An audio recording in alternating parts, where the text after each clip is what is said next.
Hola, ¿qué tal? ¿Cómo están? Bienvenidos el día de hoy a una nueva jornada, ¿cierto? De nuestra presentación de nuevos desafíos en innovación disciplinar. Hoy día estamos en nuestra segunda jornada, ¿cierto? Expectantes, ¿cierto? A nuestra presentación del día de hoy, ¿cierto? En electroterapia como técnica de tratamiento en heridas crónicas, que evidentemente es un área bastante nueva, bastante enriquecedora para nosotros, en este caso de la rehabilitación, en el aspecto kinésico, y estamos evidentemente ansiosos de escuchar aquí a nuestro profesor Sebastián López, ¿ya? Sebastián, en ese caso, lo tengo que mencionar, un gran amigo mío,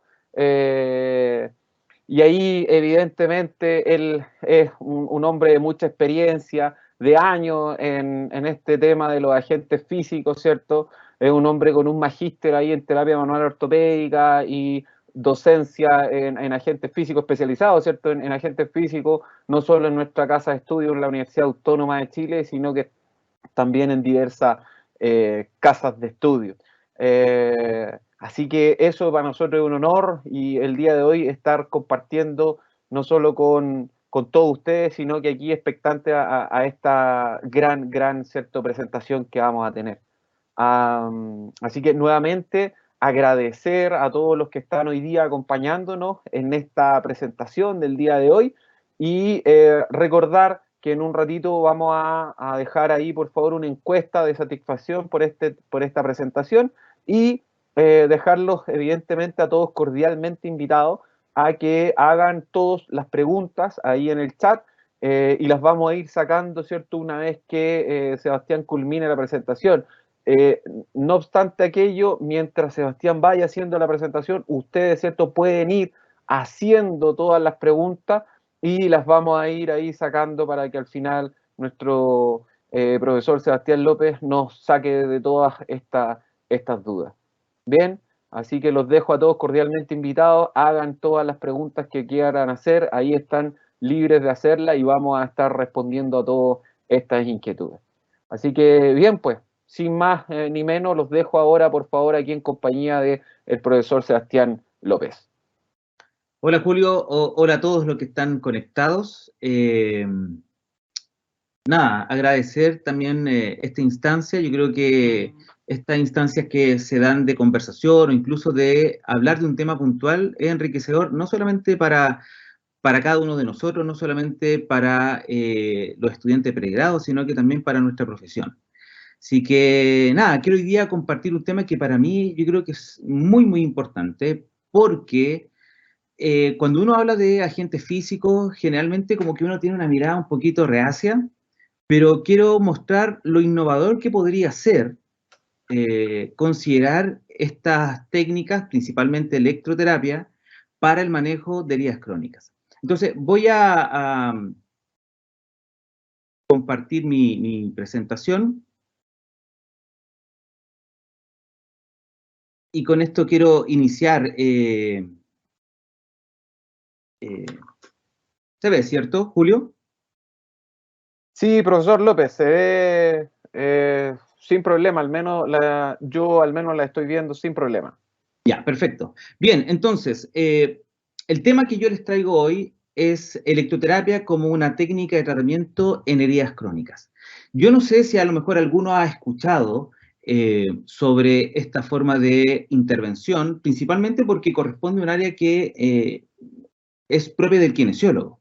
Entonces, quiero establecer, antes de hablar del tema, sobre el tiempo y los expositores que de alguna otra manera son relevantes porque, ojo, gracias a ellos hoy día podemos establecer probablemente esta nueva forma de intervención. Entonces, tal como ustedes pueden ver ahí en el PPT, desde el año 1794 hasta la actualidad, tenemos un sinfín de expositores, desde Luigi Galvani o incluso en la actualidad Luther Klotz, con quien he tenido la posibilidad de conversar varias veces, y él en la actualidad tiene una gran cantidad de publicaciones en conjunto con Anna Pollack y así con un sinfín de otros investigadores. Entonces, ¿qué es lo relevante acá? Si ustedes se dan cuenta, desde Luigi Galvani hasta Luther Klotz, o incluso el doctor Min Zhao, se han interesado por la electroestimulación. Se han dado cuenta que la electroestimulación puede no solamente generar contracciones musculares o no solamente poder modular o de alguna manera intervenir sobre la nocicepción. Entonces, cuando hablamos, por ejemplo, desde una mirada, vamos a partir desde Luigi Galvani en adelante, fíjense que Luigi Galvani, él establece un término que se llama electricidad animal, que a lo mejor para todos es muy conocido. Pero él, en el año 1794 y 1797, dígame. Nos están avisando que a lo mejor hay algunos que no están viendo su presentación. Vamos a intentar solucionar acá el problema. A ver si algunos de los asistentes nos pueden confirmar, por favor. ¿Ahí? Ahí estoy compartiendo, de nuevo. Sí, de momento yo la veo, profesor, pero hay algunos asistentes aquí que nos están avisando que no la pueden ver del todo. Entonces, queremos ver si es que estamos ok. A ver si es que el resto, por favor, ahí de los asistentes nos puede ayudar y nos puede confirmar si la presentación está ahí al aire.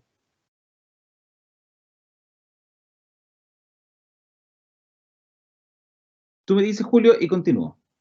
Ok, dame un segundo. De momento no hay algún reporte de los asistentes.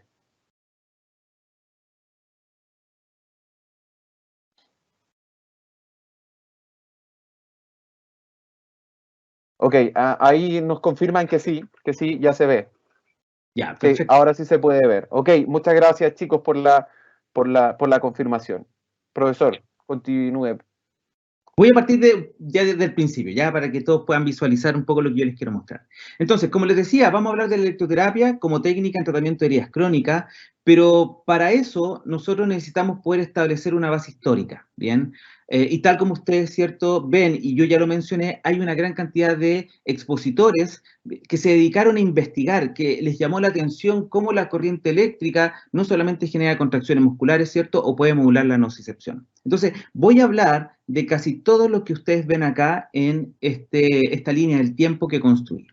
Entonces, como les mencionaba hace un rato, Luigi Galvani, siendo yo creo que uno de los pioneros, en el año 1794 y 1797, mediante una experimentación en ranas, se dio cuenta de que existía una diferencia potencial entre la superficie del tejido que estaba dañado respecto al intacto.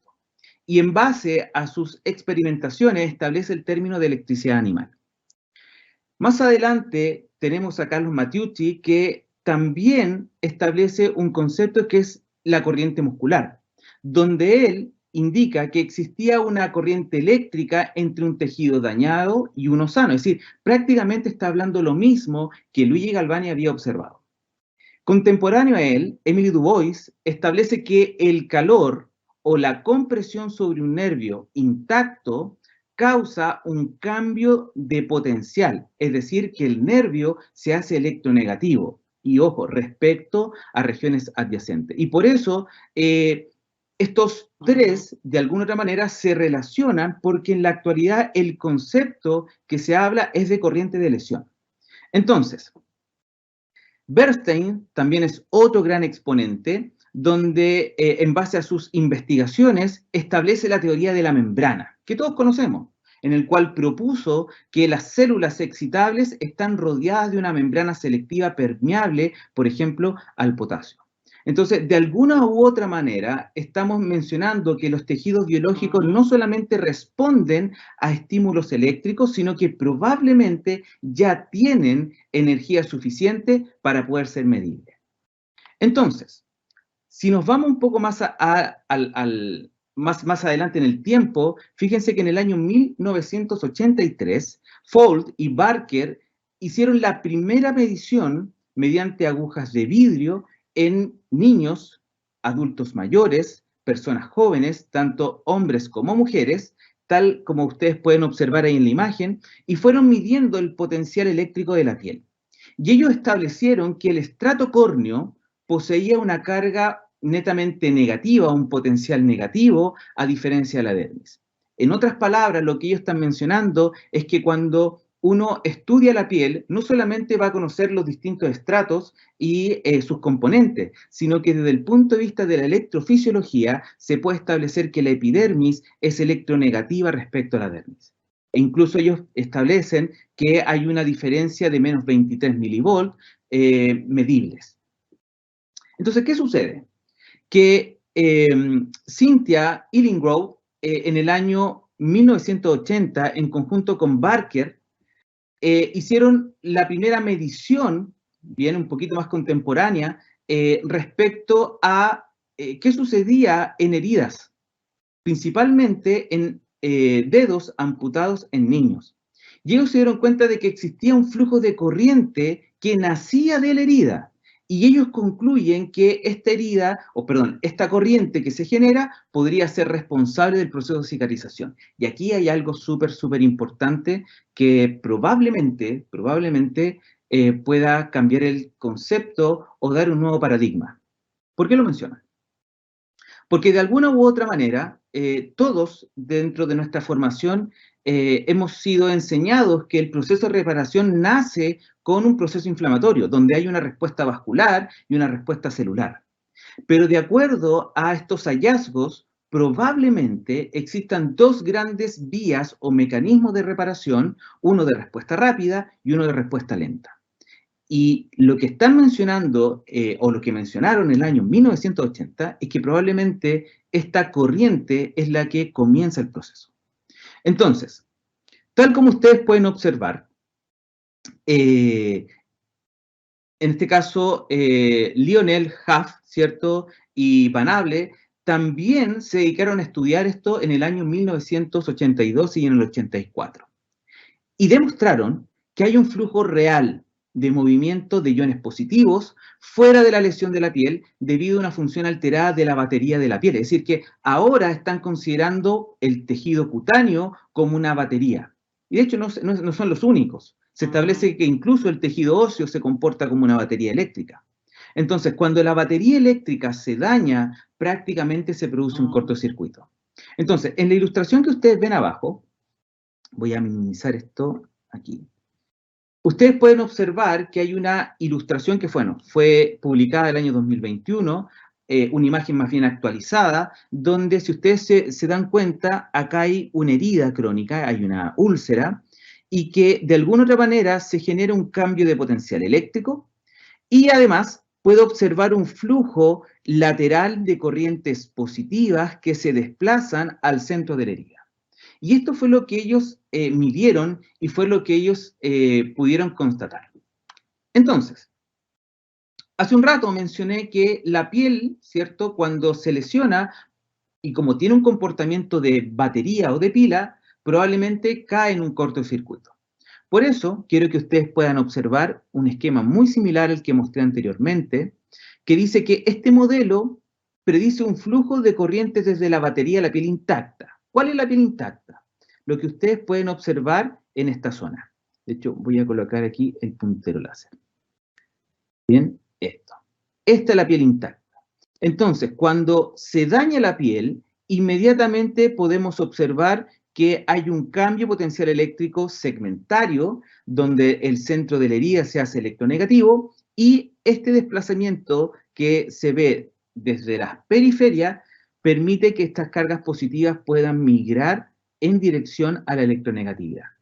Entonces, ¿qué es lo interesante? Que si bien se ha medido, porque de hecho existe un rango cercano a los 200 milivolts por milímetro, se sugiere, y esto fue también Folt y Barker y los otros dos autores, que probablemente esta corriente podría ser la responsable de la formación de la costra.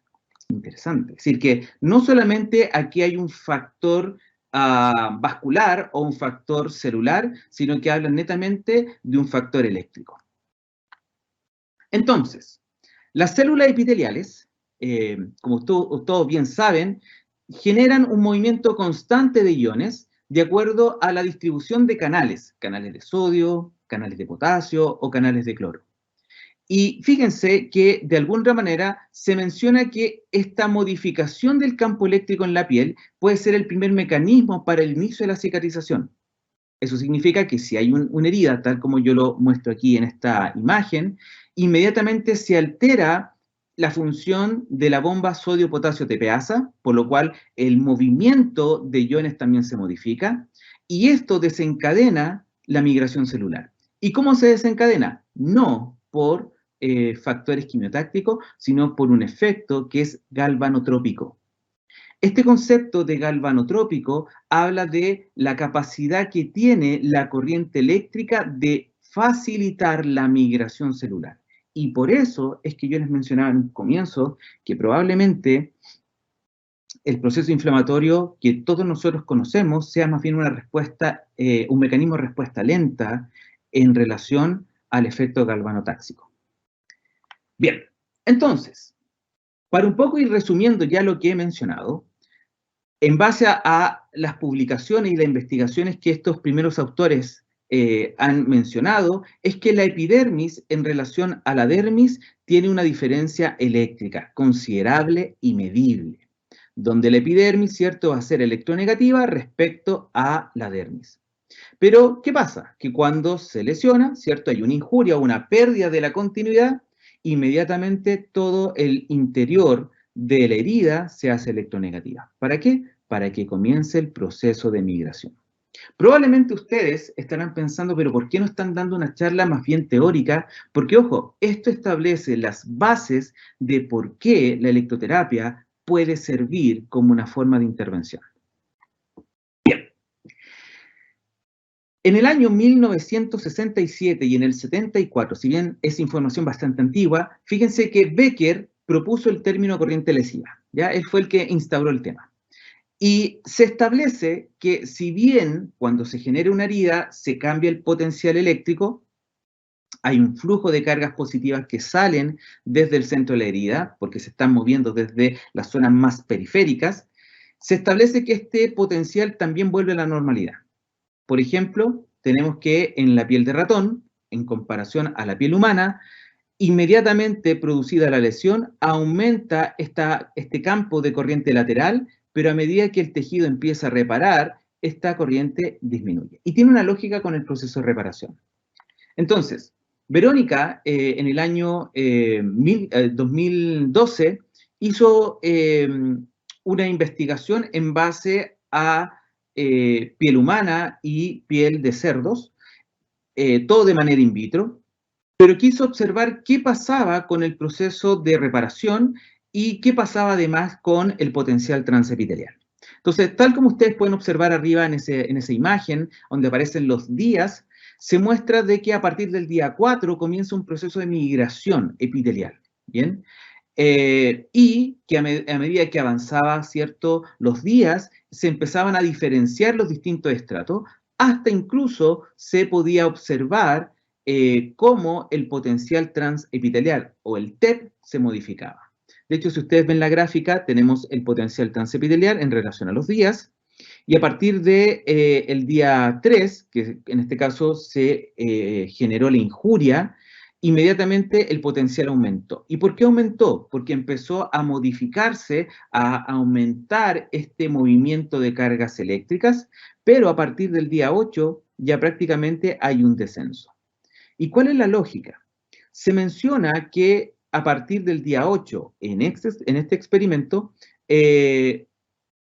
hubo un proceso de diferenciación de los distintos estratos e incluso una normalización del potencial eléctrico. Entonces, en virtud de lo que yo ya les mencionaba anteriormente, si bien la piel en sí tiene este movimiento constante de cargas, luego tenemos una piel injuriada, se modifican los potenciales, este potencial vuelve a la normalidad. ¿Pero cuándo? Cuando el tejido completamente, en este caso, está reparado. Entonces, yo les hablaba sobre el efecto galvanotáxico, y galvanotaxia se define como el movimiento de ciertas células que son influenciadas por un campo eléctrico. Entonces, quiero mostrarles un pequeño video que nos va a permitir ilustrar esto. Entonces, en este video van a observar paramecios que están disueltos en agua y hay dos electrodos y se comienza a suministrar corriente galvánica. Entonces, tal como ustedes observan, estos se están desplazando hacia el cátodo o el electrodo negativo. Se empieza a incrementar constantemente la intensidad y ustedes pueden ver de que el movimiento cada vez es mayor hasta el punto donde prácticamente no queda ningún paramecio. ¿Dónde quedaron esos paramecios? En el electrodo negativo. Entonces, la galvanotaxia ocurre de acuerdo a este modelo, probablemente cuando se inicia la injuria.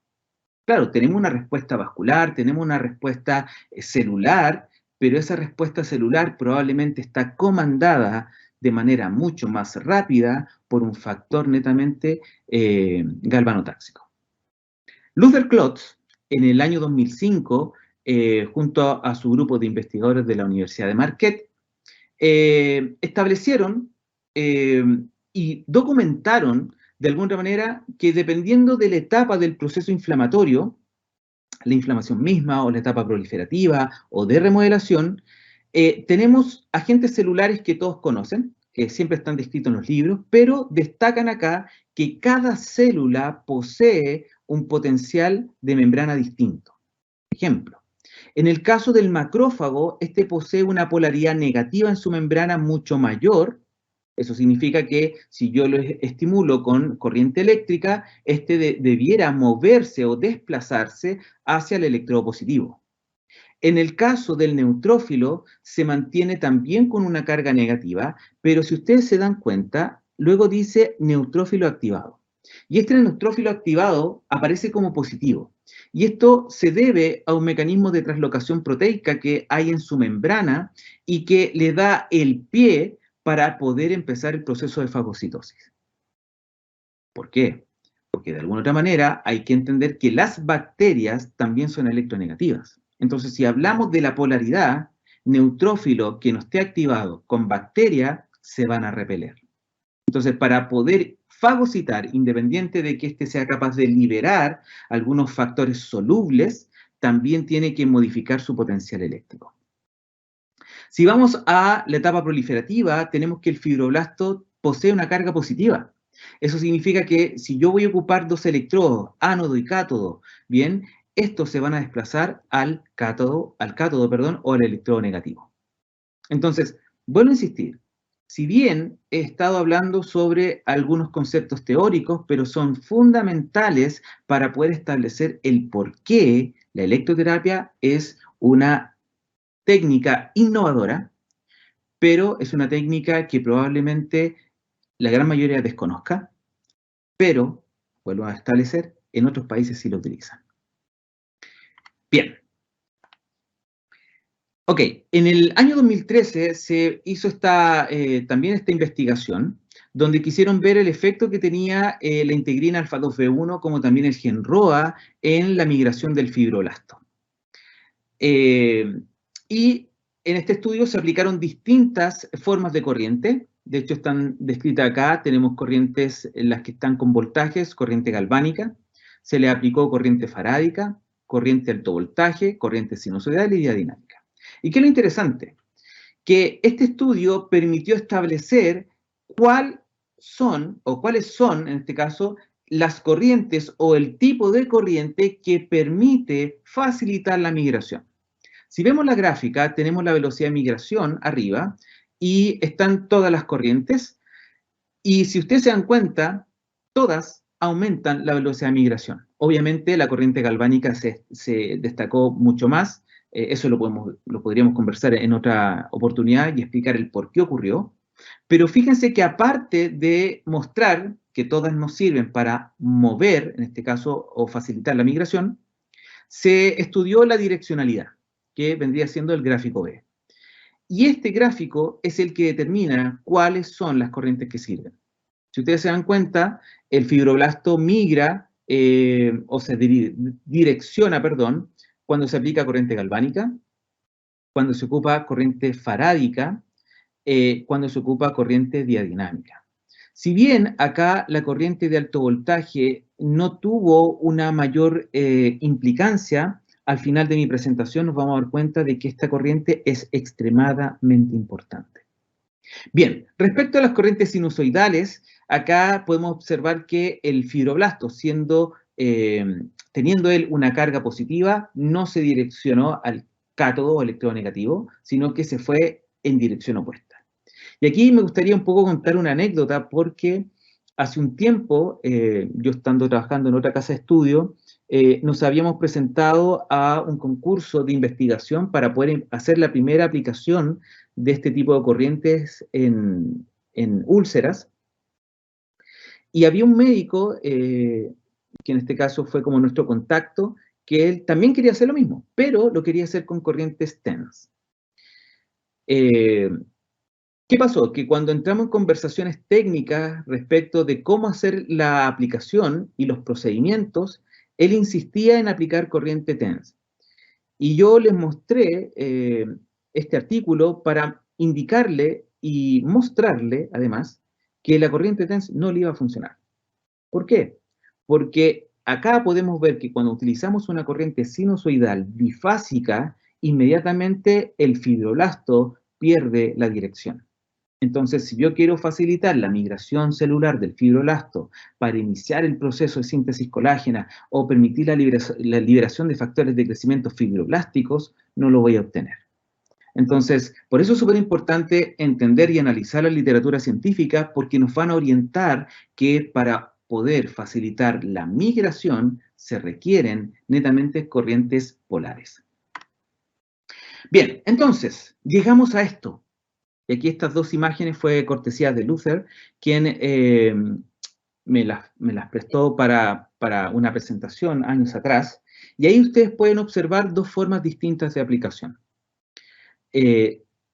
Considerando todo lo que ya vimos, hay varias técnicas. En la actualidad no hay un protocolo claro. Pero si ustedes se dan cuenta en la imagen de arriba, podemos observar que una de las formas de aplicación en una úlcera es prácticamente colocar un electrodo dentro de la herida. Si ustedes pueden analizar mucho más, dentro de la herida, como primera capa, hay una gasa esterilizada, empapada con suero fisiológico, y encima se aplica directamente el electrodo. Y centímetros más alejado encontramos el electrodo dispersante. Recuerden que las corrientes polares, si bien se aplican dos electrodos, tú eliges, en este caso, qué electrodo es el que vas a utilizar y, de alguna manera, cuál es el efecto que esperas. Abajo podemos observar también una técnica bipolar, donde un canal, ¿cierto?, se divide en dos electrodos que pueden ser negativo o positivo, y tenemos el electrodo, ¿cierto?, que genera el cierre del circuito. Bien, fíjense lo siguiente. Si bien ya les mostré la base teórica, en este caso parte de los efectos, fíjense que en la actualidad, o hace algunos años atrás, se discutía cuál era el mejor protocolo o qué polaridad es la que yo debo ocupar. Pero analizando la literatura científica publicada hasta el día de hoy, la gran mayoría establece que primero se debiera ocupar el cátodo en la herida y posteriormente hacer un cambio de polaridad para poder utilizar el ánodo. Entonces, ¿por qué el cátodo? ¿Por qué no el ánodo? El cátodo, bien, tiene un efecto que puede disminuir el proceso infeccioso. Y eso fue documentado en el año 1972. ¿Por qué el cátodo además? Porque, como ya lo mencioné, las bacterias poseen una intensa carga negativa que no solamente va a dificultar la fagocitosis, ya dijimos que el neutrófilo tiene una carga negativa y tiene que activarse, y al activarse modificar su carga para poder, ¿cierto?, enfrentar una bacteria. Pero no solamente va a producir ese efecto negativo en las bacterias, sino que además puede alterar la activación del sistema del complemento. Y por eso las heridas crónicas son bastante complejas desde el punto de vista de la resolución y de poder lograr una cicatrización efectiva. Bien, Luther Klotz, también con su grupo de estudio en el año 2007, quisieron probar el efecto, en este caso de polaridad positiva y negativa, respecto a la actividad antibacterial en bacterias gram positiva y gram negativa, que obviamente están presentes en heridas crónicas, y lograron encontrar lo siguiente. Primero, que el cátodo, al parecer, tiene una ventaja respecto al ánodo porque puede aumentar el flujo sanguíneo. Dos, potencia la atracción del neutrófilo potenciado. Acuérdense que se tiene que potenciar, cambiar de negativo a positivo. También tiene un efecto antiinflamatorio y además disminuye el edema local. ¿Qué otra cosa además identificaron? Que demostraron que el ánodo tiene un mayor efecto bactericida que el cátodo. Interesante.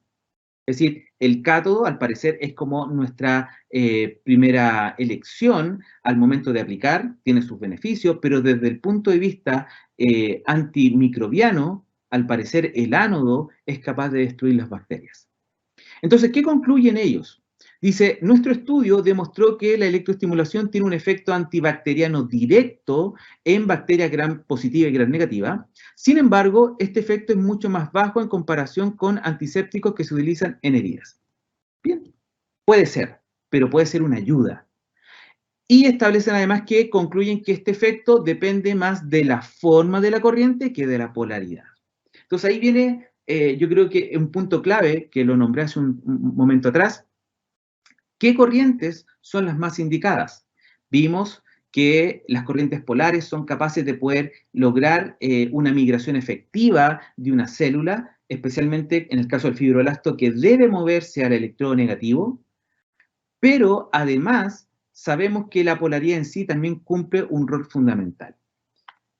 Bien, en el año 2005, Luther también estableció este review, lo publicó, y fíjense que él juntó la literatura existente hasta ese momento, donde habían experimentado con distintos agentes patógenos la aplicación de corrientes alternas o corrientes galvánicas o incluso de alto voltaje, eligieron una polaridad y un electrodo específico y vieron el efecto. Entonces, si ustedes se dan cuenta, arriba tenemos el estudio de Rowley, donde se estudió el efecto de las corrientes galvánicas en Escherichia coli. Se utilizó el cátodo como electrodo primario o electrodo activo, y fíjense que el efecto fue bacteriostático. Si nosotros después comparamos otro estudio y revisamos, acá hay otro en el cual se utilizó el cátodo en Pseudomonas, también tiene un efecto bacteriostático. Pero cuando utilizaron el ánodo, bien, en Staphylococcus, fíjense que el efecto fue bactericida. Es decir, claro, el ánodo tiene un efecto más bactericida que el cátodo, porque el cátodo a lo mejor tiene una función bacteriostática.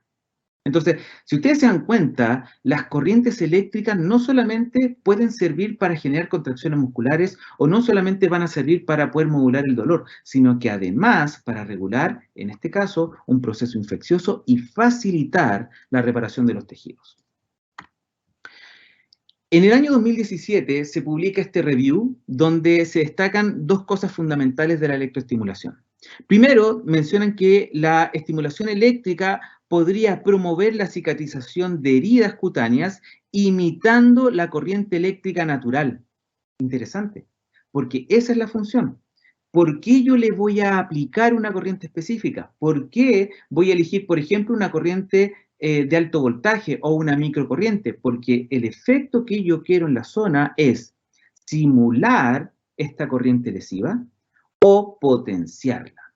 Y otra cosa que mencionaron es que la evidencia actual sugiere que la electroestimulación es un tratamiento antimicrobiano exitoso. Interesante. Es decir, tenemos una continuidad desde los primeros estudios hasta ahora y observamos que hay que utilizar la electroestimulación. En otro review que fue publicado el año 2021, destacaron dos cosas también. Primero, que la electroestimulación limita la inflamación, ya lo vimos, aumenta la perfusión sanguínea de heridas, controla el crecimiento bacteriano, aumenta la migración de fibroblasto, induce la angiogénesis, estimula la actividad de los queratinocitos, reduce significativamente el tamaño de la herida, pero fíjense, heridas crónicas en comparación con grupos en los cuales no se le ha aplicado electroestimulación, y esto es súper relevante. Es decir, que el aplicar electroestimulación a una herida crónica es un plus, que probablemente el tratamiento estándar no lo da. Y dice que la evidencia actual respalda la posibilidad de utilizar la electroestimulación como terapia complementaria al tratamiento de heridas crónicas. En relación a lo mismo, me gustaría mencionar un estudio que fue publicado el año 2016 por Luther y por Pollack, donde ellos aplicaron corriente de alto voltaje. Se han dado cuenta de que la corriente de alto voltaje al parecer tiene un efecto mayor que cualquiera de las polares. Utilizaron 154 microsegundos, 100 Hz, 100 volt, lo aplicaron a nivel sensorial por 50 minutos, 5 veces por semana, con el cátodo activo en la herida en úlceras por presión tipo, en estadio 2 y 3. ¿Cuál fue el resultado? Que la corriente de alto voltaje catódico, es decir, porque el cátodo fue el que se utilizó en la herida, reduce la superficie de la herida. ¿Qué pasa más adelante? Un año después vuelven a publicar utilizando la misma ventana terapéutica, pero ahora quisieron establecer, primero, en cuanto a hipótesis, que la aplicación de corrientes de alto voltaje catódico por sí solo o con el cátodo para luego cambiarlo por el ánodo pueden ser eficaces para la cicatrización de las úlceras por presión. Y establecen como hipótesis 2 que el cátodo y el ánodo son igual de eficaces en el tratamiento de úlceras por presión, independiente de cómo se aplique. Entonces, ¿qué se dieron cuenta en los resultados? Si nosotros vamos a la tabla, acá tenemos grupo A, grupo cátodo, B, grupo cátodo-ánodo y C, grupo placebo. Al término de las 6 semanas, se dieron cuenta de que el grupo cátodo logró un porcentaje de reducción de la herida de un 82,34%. En el caso del grupo cátodo-ánodo de un 70,77% y el grupo placebo un 40,53%. ¿Qué es lo relevante? Lo relevante es que habíamos dicho en la diapositiva anterior que el aplicar electroterapia es un plus. Bien, y acá se demuestra. Si yo aplico electroterapia al tratamiento estándar, que es lo que se le aplicó al grupo placebo con el equipo apagado, prácticamente yo acelero en un 50% el cierre de la herida. Interesante. Yo no sé si algún colega tiene experiencia en esto. Nosotros he intentado varias veces, muchas conversaciones con colegas de la Clínica Las Condes, con el grupo de enfermería de la Clínica Las Condes, pero no se ha logrado llevar a cabo. ¿Por qué? No lo sé, pero la evidencia es clara. A lo mejor hasta ahora no he mostrado ninguna revisión sistemática con un nivel de evidencia tan alto, pero fíjense lo siguiente. El año 2017 se publica este tremendo estudio, es una revisión sistemática y metaanálisis, donde no solamente se quería evaluar de manera jerárquica cuál era el mejor protocolo para la cicatrización de heridas, sino que además se quiso determinar y medir el nivel, o en este caso, el nivel del efecto. Y dentro de este nivel del efecto o el tamaño del efecto, establecieron algo muy importante. Dice, encontraron que las corrientes de alto voltaje catódico con el electroactivo dentro de la herida fue considerado como el mejor protocolo basado en la evidencia para mejorar la cicatrización con una diferencia media estandarizada de 0,8 que para ese estudio fue un efecto de moderado grande. Entonces, lo que ellos nos están mostrando no es una diferencia estadística, sino que nos hablan de una diferencia clínicamente importante. Es decir, están indicándonos que lo debemos hacer.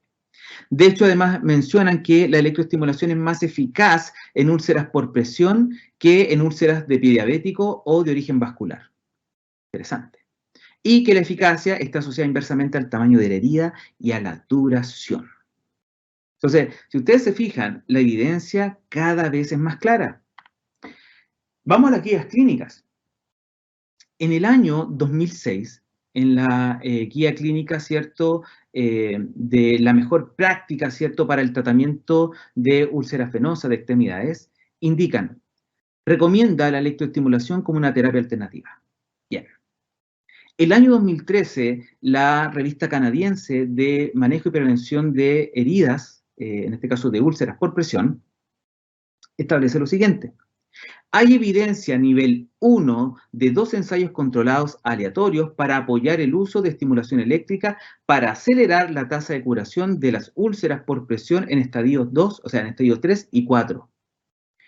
En el año 2014, la revista europea o la guía clínica europea menciona algo súper importante. Dice, considera el uso de electroestimulación eléctrica, bien, de contacto directo para facilitar la cicatrización de heridas en úlceras por presión recalcitrantes en estadio 2, como también en estadios 3 y 4. Pero fíjense lo más importante, nivel de evidencia A y una fuerza de recomendación alta.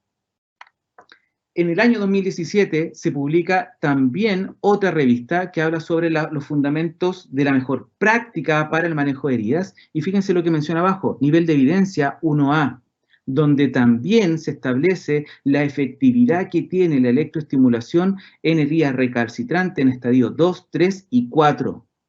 Bien, aquí menciona que hay 12 estudios randomizados con un total de 404 sujetos, dentro de los cuales se establece que la electroestimulación logra disminuir el área de la herida. Por lo cual, tenemos evidencia, yo creo, de primer nivel para poder tomar decisiones. Y el año 2019, fíjense que en la guía actualizada europea, nuevamente establecen lo mismo, que administrar corrientes pulsadas facilita, en este caso, la cicatrización en heridas recalcitrantes, en estadio 2, en estadio 3 y en estadio 4, también con un nivel de evidencia A y una recomendación alta. Entonces, cuando yo leo y analizo este tipo de información, no solamente como profesor de agente físico, sino como kinesiólogo, yo de verdad como que me sorprendo porque, como decía al principio de la ponencia, cuando uno habla de agente físico o de fisioterapia, es como mirado en menos, ¿ya? O algunos dicen si no sirve o no hay evidencia. Si uno se pone a investigar, fíjense que hay un nivel de evidencia extremadamente bueno. Y no solamente es un artículo, sino que hablamos de guías clínicas, ¿bien? Para el manejo de una condición específica. Entonces, yo creo que es súper importante empezar a observar que los agentes físicos son una herramienta que debo considerar cuando realmente se requiera. Y también debo mirar bien la evidencia disponible. Bien, esa era un poco la ponencia que yo les tenía hoy, como una innovación en kinesiología. Y no sé si hay preguntas, comentarios, Julio. Profesor, estamos aquí listos, vamos a ver, estamos con el chat abierto. De momento no hay ninguna pregunta. ¿Cómo esperar? Bueno, yo primero que nada, bueno, agradecer, profesor López, con su excelentísima presentación. Uno no deja finalmente de aprender nunca, tomarle más el gustito, ¿cierto? Y me quedo con la última frase, ¿cierto?, que usted nos menciona en relación a ir más allá, a investigar un poco, a abrirnos a esto y entender que finalmente en nuestra área, en la kinesiología, no es solamente, ¿cierto?, la dueña de la verdad. Cada técnica es una herramienta por sí sola, por lo tanto, cada herramienta tiene un uso, ¿cierto? Y en ese aspecto, ser nosotros como profesionales más acuciosos, ir en búsqueda de estas nuevas tecnologías, o más que nuevas, sino que indagar más allá y tenerla ahí para nuestro uso con nuestros pacientes, ¿cierto? Y en pos de la recuperación de ellos. Eso creo yo que es lo rescatable, lo más fantástico, y evidentemente la evidencia que hoy día aquí, los conceptos, la galvanotaxia, ¿cierto? Wow, eso fue un bofetazo el día de hoy de conocimiento. Así que ahí espero a los participantes, ¿cierto?, que están hoy día, que nos acompañen, si pueden o si tienen alguna duda, quisieran aquí extenderla con Sebastián para que podamos compartir, ¿cierto?, y poder interactuar. Bueno, mientras esperamos, como bien lo mencionaba al final, Siempre nosotros intentamos, y muchas veces los programas de kinesiología en las distintas áreas dicen, no, basado según la evidencia. El tema es qué tanto tomamos la evidencia para poder formar a los nuevos kinesiólogos. Y yo creo que tengo que destacar que acá en la universidad me ha permitido poder enseñarle esto a los estudiantes. ¿Por qué lo menciono? Porque si bien las áreas en kinesiología están bien definidas, el área musculoesquelética, neurorehabilitación, cardiorrespiratoria, la área deportiva, todo lo que tenga que ver con manejo de heridas podría significar un nuevo campo laboral. Y no lo menciona uno por ser, cierto, en este caso, profesor de agente físico, de un poco manejar este tema, sino que las guías clínicas también lo indican. El profesional que debe hacer la aplicación es el kinesiólogo. Entonces, ¿cuánto estamos perdiendo nosotros y cuánto están perdiendo también los usuarios por lograr un tratamiento? No estoy diciendo más efectivo, yo creo que esto se complementa con el tratamiento de enfermería o el tratamiento médico, pero es un tratamiento que incluso puede disminuir los tiempos de hospitalización, los tiempos de curación, y bueno, insistir, los beneficios no los tenemos nosotros, los beneficios los tienen los usuarios. Profesor, tenemos aquí unas preguntitas, ¿cierto? Nicolás, primero agradece, primero que todo, la presentación suya, los conocimientos aquí entregados por usted, y nos refiere si ya está como manual, ¿cierto?, para el tratamiento de estas situaciones como las UPP, y qué falta para comenzar a implementar esto. Ya, las guías clínicas lo que hacen, de hecho, si después las revisan o las buscan, las guías clínicas indican primero los distintos procedimientos que se puede realizar este tipo de condición dependiendo del estadio, pero desde el punto de vista de la electroestimulación establecen la evidencia y quién debe aplicarlo, ¿ok? Ahora, respecto a los protocolos, en una conversación que tuve el año pasado con Luther Klotz, para una ponencia que también yo tenía que dar, él me indicaba que no existe protocolo estandarizado actualmente, pero que sería bueno que yo considerara el protocolo que él establece en sus artículos porque lo ha repetido en más de un artículo, con los mismos resultados positivos que yo les mostré. Entonces, ¿qué es lo que falta? Es, primero, que el cuerpo médico, el cuerpo de enfermería, se den cuenta de que necesitan de nuestro apoyo. Y segundo, yo creo que es que se den las instancias. O sea, a mí me llamaron de la Clínica Las Condes para poder, bueno, presentar esto. Tenían mucha intención de hacerlo porque ellos se basaban, según la guía canadiense, y como se basaban en sus prácticas, estaban obligados en la aplicación. Pero nos encontramos con un pequeño freno de que era qué médico se quiere hacer responsable de la aplicación. O sea, si bien iba a ser el kinesiólogo y a lo mejor iba a participar yo o yo tenía que formar al resto del equipo, el tema es, ellos estaban dispuestos a asumir algún riesgo y yo creo que ahí está el problema. Sí, ahí yo creo que también coincido con usted, profesor. Falta, yo creo que un poco más de solidez en este tipo de cosas. Como en toda parte de la kinesiología. Profesor, tenemos otro. Aquí no aparece el nombre, ¿cierto? Aparece como un anónimo. Pero dice, más que una pregunta, es agradecer por la excelente instancia, ¿cierto? Y la excelente explicación por parte del docente. Quedó todo muy claro. Saludos.